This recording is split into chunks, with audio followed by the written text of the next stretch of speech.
vários grupos de aves, tá, moçada? Esses grupos, a gente não sabe se é subclasse, se é superordem, porque cada autor coloca de um jeito diferente. Subclasse ou superordem. Não se estresse com isso. O que interessa é o nome dos grupos. Número 1, carenatas ou carenadas, tanto faz. Essas jovenzinhas aqui apresentam quilha ou carena. Aquele osso externo, né, perpendicular ao peito, para poder exatamente inserir músculos peitorais grandes que movimentam as asas, de maneira que elas apresentam asas desenvolvidas e, a princípio, elas são voadoras. É o caso dos pássaros. Ô Landim, pássaro é sinônimo de ave? Não. Ave é um nome mais genérico, né? O termo pássaro é o nome que você usa para aves voadoras. Mas, por exemplo, né? Galinha, eu não diria que galinha é um pássaro, né? Galinha não voa. Apesar da galinha não voar, ela é carenata. Ela tem quilha, ela tem asa desenvolvida, mas é aquela história, né? Musculatura peitoral da galinha.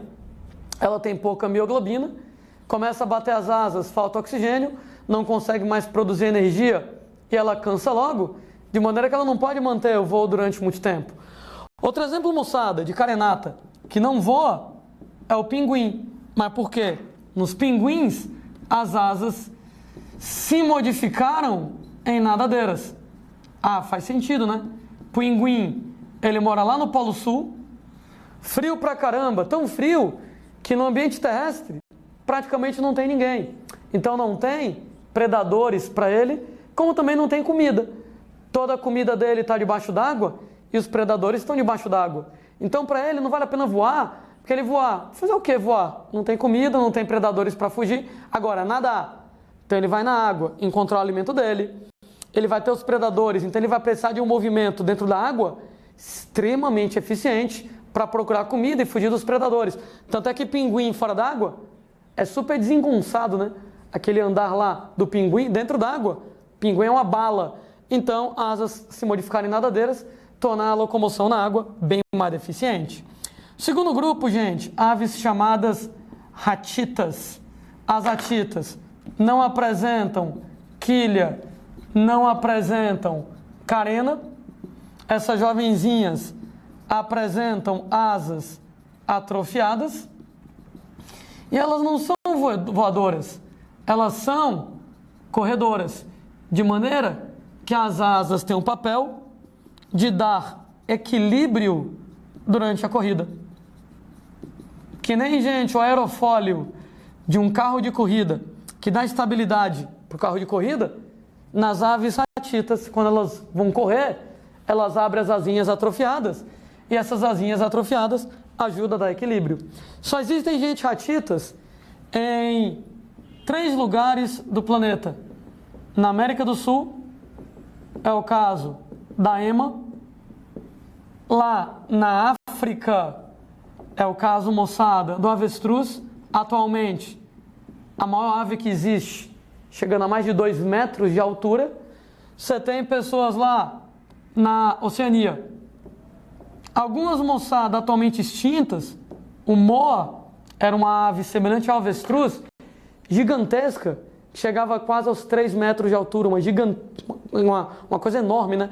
Um tamanho gigante em relação à ave. Como o kiwi, lá da Nova Zelândia. O kiwi não, né? O kiwi, ele é bem pequenininho. Inclusive a fruta kiwi, ela tem um nome que foi dado em homenagem à ave, né? A fruta kiwi é típica da Nova Zelândia e quando foram começar a exportar a fruta, né, queriam um nome lá legal para a fruta, pegaram o nome da ave que é símbolo lá da Nova Zelândia, o kiwi, uma ave pequenininha que não tem asas. Ela nem precisa, né? Lá na Nova Zelândia não tem nenhum animal que funcione como um grande predador, então o kiwi não tem que fugir de ninguém, a comida dele está no chão, simplesmente não precisa voar. Então, aves que são desse tipo. Ô Landim, por que só tem aves ratitas nesses 3 lugares? América do Sul, África e Oceania. Como é que foi de um canto para outro? Voando aqui não é. Elas não podem voar. Nadando, muito menos. Andando, como assim? Né? América do Sul, África e Oceania são separados por oceanos. Hoje em dia, né? Mas nem sempre foi desse jeito. Lembrem, moçada, da teoria da deriva continental de Alfred Wegener. Segundo a teoria da deriva continental de Alfred Wegener, gente, há alguns bons milhões de anos atrás, todas as massas continentais do planeta estavam reunidos num único supercontinente chamado de Pangeia, que unia todas as massas continentais da Terra. E aí, Pangeia começa lá a se fragmentar, e ele se fragmenta em dois sub-megacontinentes, né?